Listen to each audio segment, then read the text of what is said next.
श्री गणेशाय नमः। जय श्री कृष्ण। पिछले एपिसोड में मैंने 64 श्लोक के भावार्थ को पढ़ी थी। आज मैं उसके आगे के श्लोक के भावार्थ को पढ़ने जा रही हूँ। तो आइए आप लोग भी मेरे साथ पढ़िए और मेरे चैनल को सब्सक्राइब कीजिए। ओम नमो भगवते वासुदेवाय। नारद उवाच यदि पृष्ठस्तव्या बाले प्रेमतः श्रवणं कुरु सर्ववक्ष्यामि ते भद्रे कशमलं ते गमिष्यति। नारद जी ने कहा, बाले, यदि तुमने पूछा है तो प्रेम से सुनो। कल्याणी, मैं तुम्हें सब बताऊंगा और तुम्हारा दुख दूर हो जाएगा। जिस दिन भगवान श्री कृष्ण इस भूलोक को छोड़कर अपने परम धाम को पधारे, उसी दिन से यहाँ संपूर्ण साधनों में बाधा डालने वाला कलयुग आ गया। दिग्विजय के समय राजा परीक्षित की दृष्टि पड़ने पर कलयुग दीन के समान उनकी शरण में आया। भ्रमर के समान सारग्राही राजा ने यह निश्चय किया कि इसका वध मुझे नहीं करना चाहिए, क्योंकि जो फल तपस्या, योग एवं समाधि से भी नहीं मिलता, कलयुग में वही फल श्री हरि कीर्तन से ही भली भांति मिल जाता है। इस प्रकार सारहीन होने पर भी उसे इस एक ही दृष्टि से सारयुक्त देखकर उन्होंने कलयुग में उत्पन्न होने वाले जीवों के सुख के लिए ही इसे रहने दिया था। इस समय लोगों के कुकर्म में प्रवृत्त होने के कारण सभी वस्तुओं का सार निकल गया है और पृथ्वी के सारे पदार्थ बीजहीन भूसी के समान हो गए हैं।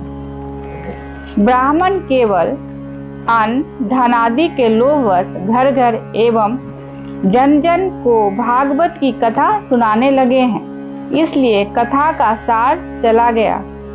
तीर्थों में नाना प्रकार के अत्यंत घोर कर्म करने वाले नास्तिक और नारकी पुरुष भी रहने लगे हैं, इसलिए तीर्थों का भी प्रभाव जाता रहा।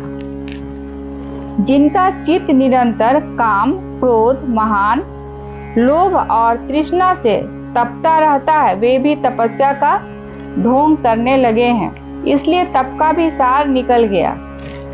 मन पर काबू न होने के कारण तथा लोभ, दम और पाखंड का आश्रय लेने के कारण एवं शास्त्र का अभ्यास न करने से ध्यान योग का फल मिट गया है। पंडितों की यह दशा है कि वे अपनी स्त्रियों के साथ पशु की तरह रमन करते हैं, उनमें संतान पैदा करने की ही कुशलता पाई जाती है। मुक्ति साधन में वे सर्वथा अकुशल हैं। संप्रदायानुसार प्राप्त हुई वैष्णवता भी कहीं देखने में नहीं आती। इस प्रकार जगह जगह सभी वस्तुओं का सार लुप्त हो गया है। यह तो इस युग का स्वभाव ही है, इसमें किसी का दोष नहीं है। इसी से पुंडरीकाक्ष भगवान बहुत समीप रहते हुए भी यह सब सह रहे हैं। सूत जी कहते हैं, सौनक जी, इस प्रकार देवर्षि नारद के वचन सुनकर भक्ति को बड़ा आश्चर्य हुआ। फिर उसने जो कुछ कहा उसे सुनिए।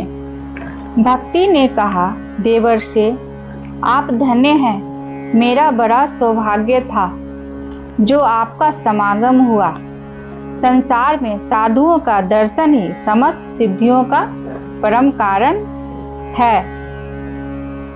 आपका केवल एक बार का उपदेश धारण करके कयाधु कुमार प्रहलाद ने माया पर विजय प्राप्त कर ली थी। ध्रुव ने भी आपकी कृपा से ही ध्रुव पद प्राप्त किया था। आप सर्व मंगलमय और साक्षात श्री ब्रह्मा जी के पुत्र हैं। मैं आपको नमस्कार करती हूँ। यहाँ पर श्रीमद् भागवत के प्रथम स्कंद का प्रथम अध्याय का समापन होता है। अगले एपिसोड में मैं द्वितीय अध्याय को आरंभ करने जा रही हूँ, जिसमें लिखा है भक्ति का दुख दूर करने के लिए नारद जी का उद्योग। ओम नमो भगवते वासुदेवाय।